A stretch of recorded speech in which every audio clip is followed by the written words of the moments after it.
Good morning. We will have again our recorded lecture for today. Prepare your notebook, take down notes because you will have an assignment after watching this video. Okay, so to start, let us pray. In the name of the Father and of the Son and of the Holy Spirit. Amen. Heavenly Father, we come together to celebrate, cherish, and serve you wholeheartedly. Thank you for being our guiding light of truth, love, and goodness. We're excited to seek wisdom and courage, aligning our choices with your divine truth. Please inspire us to live with integrity and kindness, reflecting your grace and inviting others to join us on this beautiful journey through Christ our Lord. Amen. In the name of the Father and of the Son and of the Holy Spirit. Amen.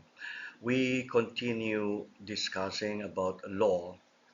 And this time I want to present to you what the Catechism of the Catholic Church uh, says about moral law. All right. So we will be getting quotations from the CCC, from the Catechism of the Catholic Church. In number 1950, the CCC says, the moral law comes from God's wisdom. In the Bible, it is seen as guidance from a loving Father. So this is a very beautiful idea that when we think of law, we think of guidance. We think of leading us to the best place, leading us to His kingdom. And so when we think of moral law, we should obey because actually it's God leading us or guiding us. So yun dapat ang iniisip, no? Hindi yung negative na pag-iisip tungkol sa law. Kasi ang karamihan kapag ang iniisip mo ang pag sinasabi ay utos or law, ang iniisip ko agad ay restriction. Hindi ko na magawa ang gusto ko. Hindi. You are still free, but this time you are free to choose the guidance from God. Isn't it good to be led by God?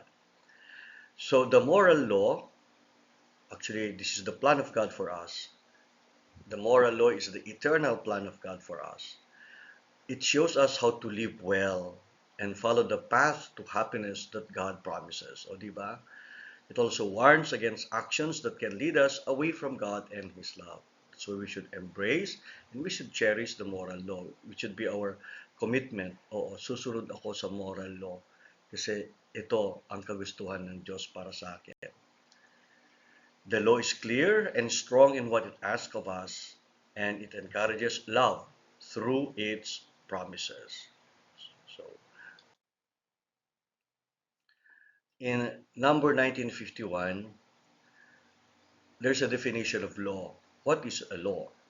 Law is a rule of conduct enacted by a competent authority for the sake of the common good. This is how St. Thomas defined law in general. So therefore, the moral law depends on a rational order. Rational order means ito yung tawag dito yung order is utos, di ba? But it is reasonable. It's a reasonable order created for our good and to help us reach our ultimate purpose, all established by the Creator's power, wisdom, and goodness. Yung order yung parang bang sa military, no? 'Di ba? Pag sumusunod ka. Pero hindi unreasonable na utos, kundi very reasonable na utos at binigay sa atin 'yan for our own good, para tulungan tayo. So, law is based on a higher truth known as eternal law. Alam na natin yan, eternal law is the plan of God.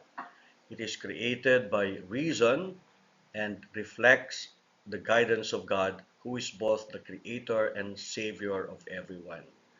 This kind of reasoning is what we call law. Now, man acts with reason and freedom. You know that already because we have defined human acts. That when we do actions as a human persons, we do them with knowledge, freedom, and voluntariness.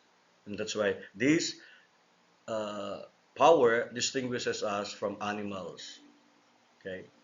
Now, alone among all animate beings, man can boast of having been counted worthy to receive a law from God.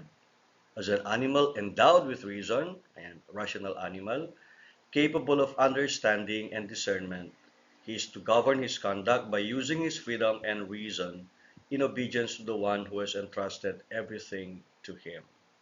So this is our characteristic. What separates us from animals is the fact that we are intellect, we can know, we can understand, and we can choose, and we can govern our conduct by using our freedom.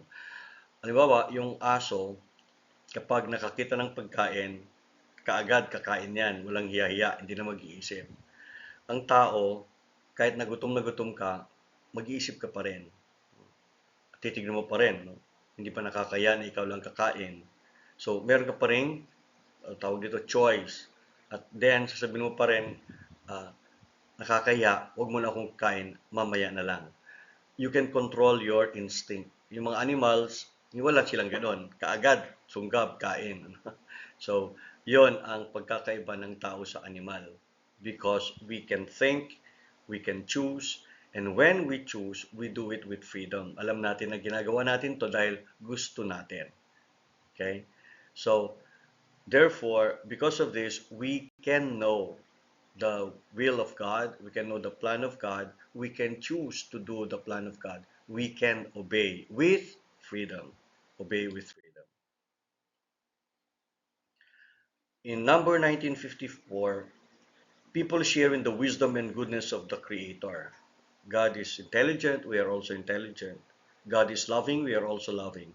But when God knows, it is all perfect, all knowing. When God loves, it's unconditional, no mistake, and no limitation. When we know, of course, there are many things we do not know. So our knowledge is limited, but we participate. We actually are intelligent like God because we can know and we can love just like God. Therefore, because of this, because of our intelligence, because of our willpower, we can control our actions. Yung sinasabi ko kanina, na kahit na gutom ka, pwede mo pa rin sabihin, hindi mo na ako kakain. Hintayin ko muna yung mga kasama ko kasi nakakaya. That's a rational choice, reasonable choice. Pero pag sunggab ka agad at uubusin natin pagkain, wala kang iniisip, para kang animal talaga. Wala kang hiya talaga. Now, when we know the plan of God, we call this the natural law. The natural law is the basic moral sense that helps people understand right from wrong and distinguishes truth from lies. Bakit kaya yung tao, kahit yung bata, habang tumatanda na siya, nalalaman na niya na ito mali, itong tama. Of course, naririnig niya from his parents, later on from the school, pero habang lumalaki siya, alam na niya kaagad. Meron tayong pakiramdam na, or meron tayong iniisip at pakiramdam kasama na dapat gawin ang tama at huwag gawin ang mali. No? We call that the natural law embedded in our mind and in our heart. Natural law is a principle found in every person's soul. It guides us to do good and warns us against evil. So kapag naiisip mo, dapat ito ang gagawin ko dahil ito yung tama. At dapat iwasan ko yan dahil mali yan, masama yan. That's the natural law embedded in your heart, in your soul, in your soul. But actually, that is using your knowledge, participating in the plan of God. Because that's the plan of God, di ba? Na dapat gumawa tayo ng mabuti at iwasan natin ang masama. However, human reason alone does not create laws. Okay? It becomes law when it reflects a higher reason that our spirit and freedom must follow. And so, there is a law, there is a plan. And so, kung magdesisyon tayo, sabihin natin, susundin ko ito. Then, we say, there's a law. At yung tinatawag natin dyan, the natural law. But the natural law is the reflection of the eternal law. So, there's a plan of God. Tapos sumaya parang nakikita mo, dapat itong gawin ko, dapat iwasan ko yan. Ito yung you participate in the plan of God. At yung participation mo sa plan of God, yung naiisip mo na, ikaw na nag-iisip, we call that the natural law. And it's embedded in our soul. Sa lahat ng tao, kalang iba yung definition ng anong mabuti, ano ang masama, pero yung principle na yon, do good, avoid evil, lahat ng tao merong pag-iisip na ganon. Siyempre, iba-iba lang kung ano yung mabuti. Kaya nga, it's not enough to know the natural law, dapat may dagdag pa. That's why there is what we call the divine law, which is the Ten Commandments, and the human law. Ito yung constitution, ito yung family code, at marami pang iba, yung mga laws na ginagawa ng Congress at Senate, etc. etc. Kailangan pa natin yun para lalong madagdagan yung tinatawag na knowing what is good and avoiding what is evil. In number 1955, the divine and natural law shows people how to do good and reach their goals. Ito rin sinasabi ko. So, natural law outlines the basic principles that guide moral behavior. Ano yan? Do good, avoid evil. That's the basic principle. It is based on our desire for God and our willingness to follow Him, as He is the source and judge of all goodness. So if you have that, actually it's God inviting you to follow His plan for us.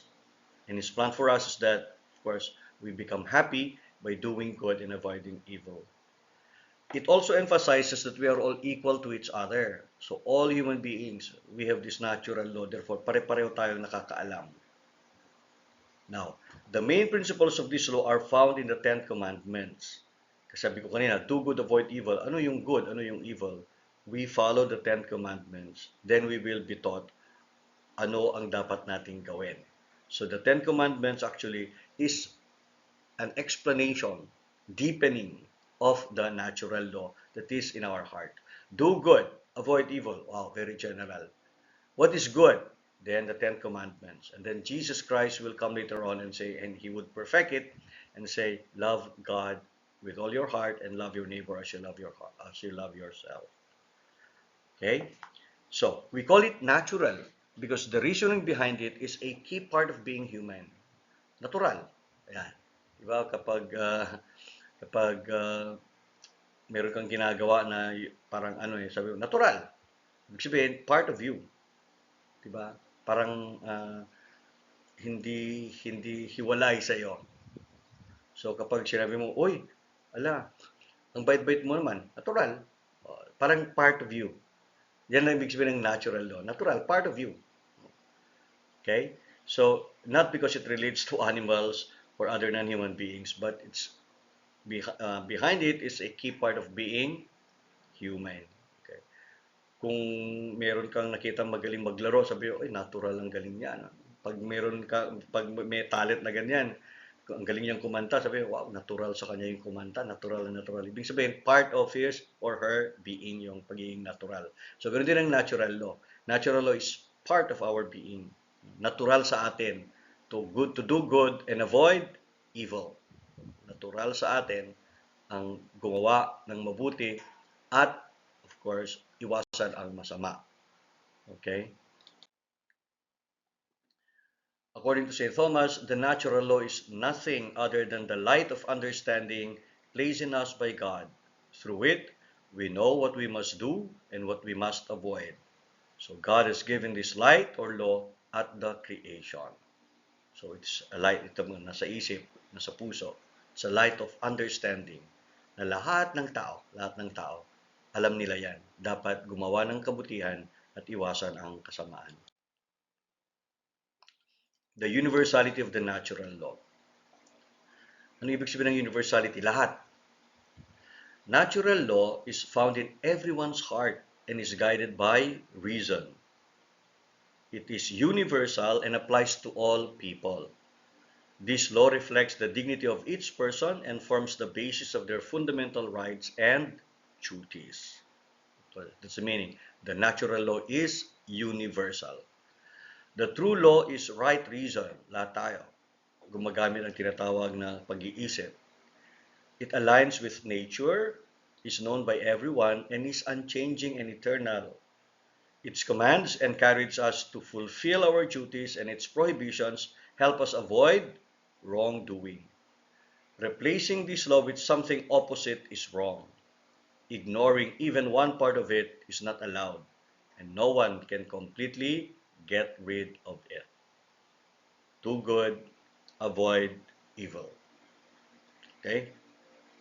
Yung mga tribo, para sa kanila, kung papatay sila ng mga kaaway nila, that is good for them. Of course, magkakaiba tayo. Ano? Pero sa ibang tribo, ang pumatay ay masama. O, yun. Pero still, the basic principle, do good and avoid evil. Para yung mga iba, yung maraming asawa ay mabuti, pero yung mga ibang kultura, dapat isa lang. So, but still, the basic principle is there. Yung nag-aasawa ng marami, they're following the basic principle na do good. Kasi yun ang kanilang pag-iisip ng good. Iba-iba tayo ng definition ng good. Kaya nga, meron tinatawag na divine law para itong magbibigay ng specific order para alam natin, hindi lahat ng ginagawa ay mabuti. Kailangan, if I have do good, the basic principle, natural law, I do good, then I must obey the 10 Commandments. That's the divine natural, that's the divine positive law. Immutability and permanence. The natural law is immutable and permanent throughout the variations of history. Pare-pareho yan. Do good and avoid evil. It exists within changing ideas and customs while helping them grow. Ito yung sinasabi ko na magkakaiba ang definition ng anong mabuti, anong masama. The rules that represent it remain valid. So even if people reject its basic principles, it cannot be destroyed or removed from their hearts. It will always come back in the lives of individuals and societies. Kasi natural. Kasi part of our nature. For example, according to St. Augustine, theft is surely punished by your law, O Lord, and by the law that is written in the human heart, the law that iniquity itself does not efface. So, alam lahat, kapag nananakit ka ng kapwa, lalo na kapag katribo mo, kasama mo, masama yan. And it is part. It is written in the human heart. Kaya huwag magnakaw. Dapat contra-corruption tayo. Next, in 1959, natural law created by the Creator provides basis for building moral rules to guide our choices. So ito na, yung pag gumagawa ka ng human law, mga rules and regulations, constitution, mga tawag dito, mga executive orders, mga ganyan, dapat it should be based on the natural law. Do good, avoid evil. Dapat sinusunod pa rin yung prinsipyo na yan. Na itong rule na ito is in order for us to do good and avoid evil. So it is essential for forming a human community based on shared values. And natural law also supports civil law, ito yung tinatawag ko yung ginagawa ng gobyerno natin, which connects it to it by using its principles or by adding specific legal rules to clarify, to deepen our understanding of what is good. That's why there are civil laws and there are church laws. For example, ng church law, go to Mass on Sunday. That's a rule. That's a law. But it is based on the principle, do good, avoid evil. So, if I go to church on Sunday, this is what it means to be good. This is an explanation. This is a specification of doing good. So if I follow it, I am following the natural law. And if I follow the natural law, I am following the eternal law. Ito na. The basic principle is uncertain. Many people do not clearly understand the principles of natural law, yung mga specifics. What is good? What is evil? Magkakaiba tayo. And so, because of sin, that we are affected by sin, we need grace and revelation to know moral and religious truths easily, with certainty and without mistakes. That's why we need grace. Natural law provides a foundation for revealed law, the 10 Commandments and the Sermon on the Mount in the New Testament, and grace created by God and aligned with the work of the Spirit. Kasi malabo sa atin kung anong tama. That's why we need the teachings of God. We call it revelation. Revelation is God revealing His thoughts, His love for us in the Bible. And it is, of course, enshrined in the Ten Commandments. The natural is uncertain, but it becomes certain when we follow the Ten Commandments and when we obey civil laws as well as church laws. So, tatlo yung nag-explain yung tinatawag na natural law. What is good? Malalaman mo yan from the Bible. Malalaman mo yan from civil laws, yung ginagawa ng mga gobyerno natin, yung state laws, or pati na rin yung school laws, school rules and regulations. And then church laws, yung mga rules na ginagawa ng simbahan natin. Pag samasamahin yan, they all support the natural law. And the natural law, of course, is part of the eternal law of God. Intindihan? So, yun ang connection yun. Kaya, it's good to obey rules and regulations. It's good to obey civil laws. It's good to obey church laws. And it's best to obey the Ten Commandments of God. And, of course, the exhortations of Jesus in the New Testament, especially His exhortation on the Sermon on the Mount. Remember that. Okay? Remember that. Kaya it's good to obey laws. The moral life and the magisterium of the church. The church, called the pillar and bulwark of the truth, has a serious duty from Christ passed down through the apostles to share the saving truth. So, ito yung tinatawag na karapatan ng simbahan na magturo. The church has the right to teach moral principles anytime and anywhere, including those related to society. So it can also make decisions about human affairs when necessary to protect people's fundamental rights and support the salvation of souls. Paano tayo matuto? Ano bang tama? Ano bang mali? Ano bang mabuti? Ano bang masama? Ito ngayon ang role ng simbahan. Ang simbahan is the magisterium, the teaching function of the church. Ituturo niya sa atin. Okay, that's why we need the church in order for us to follow the natural law. And then if we follow the natural law, again, we are part of the eternal law. We follow the plan of God. Di ba yun ang ano natin, palaging sinasabi, gusto kong gawin yung kagustuhan ng Diyos. Anong ibig sabihin nun? Well, ang kagustuhan ng Diyos is do good and avoid evil. But specifically, ano yung good? You follow the teachings of the church. Because the church is the pillar and bulwark of the truth. You get that? So mahalaga na marunong tayong magpakumbaba at sumunod sa mga turo ng ating simbahan. This is the teaching authority of the church. The magisterium of the pastors of the church, yung teaching power ng mga pastors in moral matters, is ordinarily exercised in catechesis and preaching. Ito yung ginagawa ko sa inyo ngayon. Catechesis and preaching pag nagsesermon, with the help of the works of theologians and spiritual authors. So, paano tinuturo ng simbahan? Through the teachings of the pastors. From generation to generation, pastors have guided the passing down of Christian moral teachings.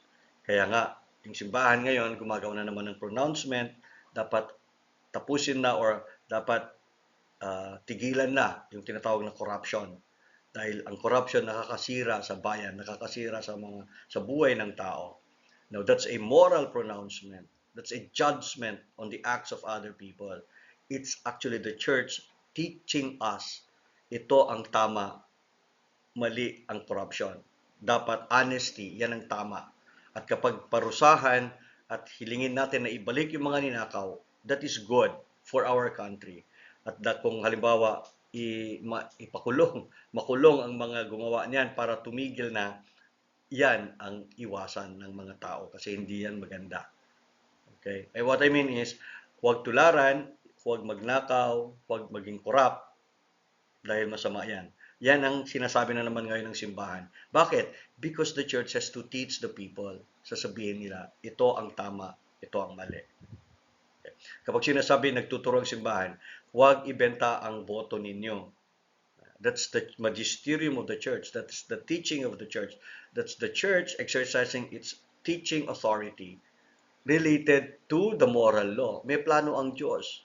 Ang plano ng Diyos, natural law. Do good, avoid evil. Ano ibig sabihin ng do good? Huwag iboto, huwag ibenta. Do not sell your votes. That is avoiding evil. And the church teaches us, that is the church teaching us moral law. Kanya? So along with the creed, these teachings include specific rules and commandments. Ayan, yung going to Mass on Sundays, following the rules and regulations of the church, give alms, do apostolate, help one another, be honest, do not cheat. Specific rules and commandments. Okay? But all of this, according to Jesus Christ, should be motivated by love. Na ginagawa mo ito dahil mahal mo ang Diyos at mahal mo ang kapwa mo. Along with the Creed and Our Father, the Decalogue has traditionally served as the foundation for this moral instruction, outlining principles that apply to all people. Kaya sinasabi ko kanina, ito yung specification ng natural law, the Ten Commandments. What is good? Follow the Ten Commandments. Follow the Ten Commandments. Kuha nyo? Sana naintindihan ninyo, ha? Okay. The Roman Pontiff and the bishops are authentic teachers, that is, teachers endowed with the authority of Christ, who preach the faith to the people and trusted to them the faith to be believed and put into practice. So, the ordinary and universal magisterium of the Pope and the bishops, in communion with him, teach the faithful the truth to believe, the charity to practice, and the beatitude to hope for. Ganda, no?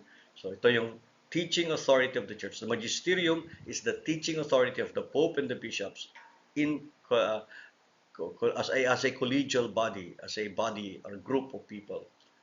We call that the magisterium of the church. Okay? They are authentic teachers. We obey them and we follow them and we love them. There's a point, we call it infallibility. The supreme degree of participation in the authority of Christ is ensured by the charism of infallibility. Say that, infallibility. This infallibility extends as far as does the deposit of divine revelation. It also extends to all those elements of doctrine, including morals, without which the saving truths of the faith cannot be preserved, explained, or observed. Kailangan natin ito, na kapag may tinuro ng simba ng Santo Papa, ex cathedra, in matters of faith and morals, we are assured, ito ang tama, ito ang mabuti para sa atin.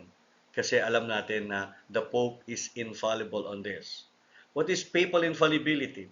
Papal infallibility is the Catholic doctrine that the Pope is preserved from error when he makes a formal, solemn pronouncement on matters of faith or morals from his official teaching authority, ex cathedra. We call it ex cathedra, official. For example, when Pope taught the whole world of the doctrine of the Immaculate Conception, when the popes declared, for example, the Nicene Creed and the Apostles' Creed, na ito ang tama. They declared it, in matters of faith, ito ang dapat nating paniwalaan. Yung content ng Apostles' Creed at yung content ng Nicene Creed. When the Pope declared that, it is infallible. Hindi siya pwedeng magkamali. He is preserved from error. Kaya we are sure na kapag susundin natin yan, tama ang itinuturo.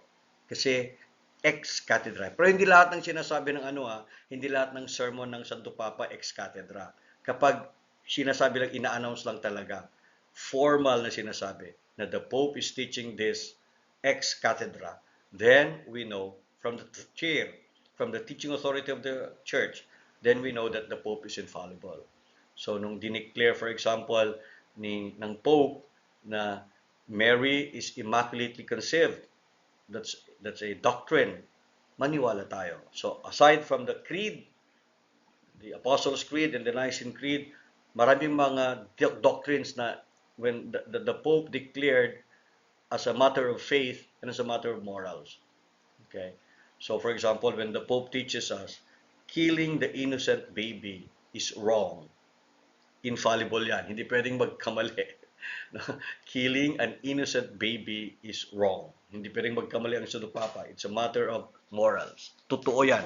Dapat sundin natin. That's the meaning of infallibility.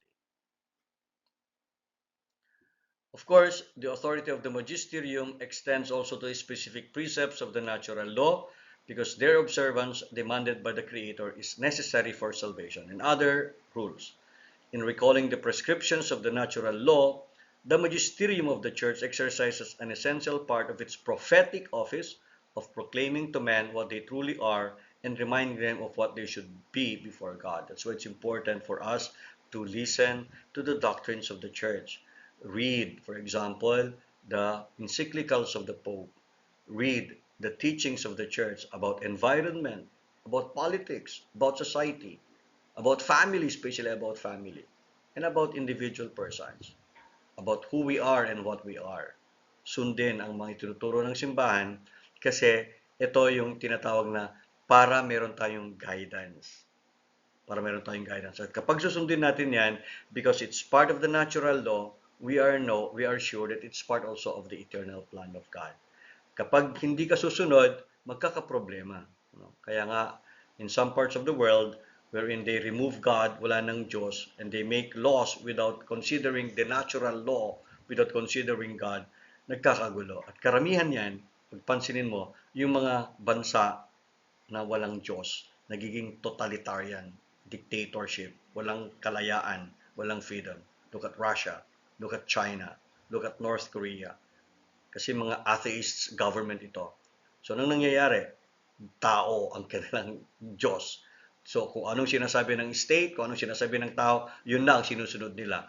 Kaya ang tendency, nagiging dictator yung leader nila, nagiging authoritarian.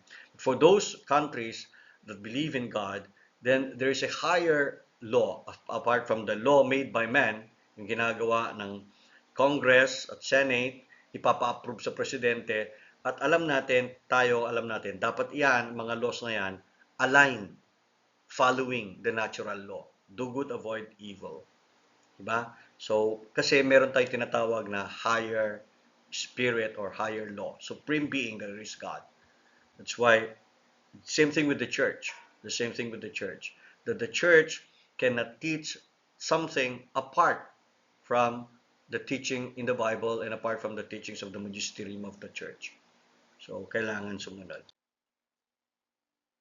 Because of this, the need for dedicated pastors. In the work of teaching and applying Christian morality, the church needs the dedication of pastors, the knowledge of theologians, and the contribution of all Christians and men of goodwill.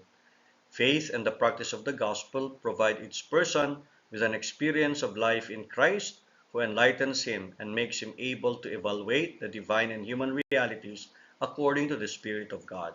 Thus, the Holy Spirit can use the humblest to enlighten the learned and those in the highest positions.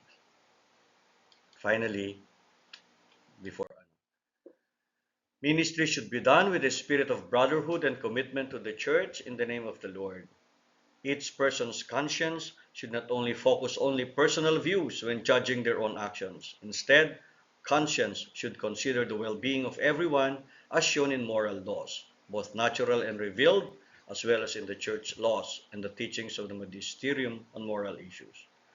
Personal conscience and reason should support, not oppose, the moral law or the church's teaching. Next meeting, we'll start discussing the subjective norm of morality, which is conscience. We are done with the objective norm of morality. Ibig sabihin nito, paano ko maging mabait? Paano ko malalaman na tamang ginagawa ko? Objectively, kapag sumusunod ako sa utos ng Diyos at pati na rin yung tinatawag na civil laws, church laws, and what we call now, even the rules and regulations of the school. Yan ang tinatawag na objective norm. Nakikita, nababasa. Lahat-lahat tayo, alam natin kung ano yung mga rules and regulations. Okay? Now, for your assignment, I hope you took down notes because I will be asking you to write down 10 statements or sentences from this recorded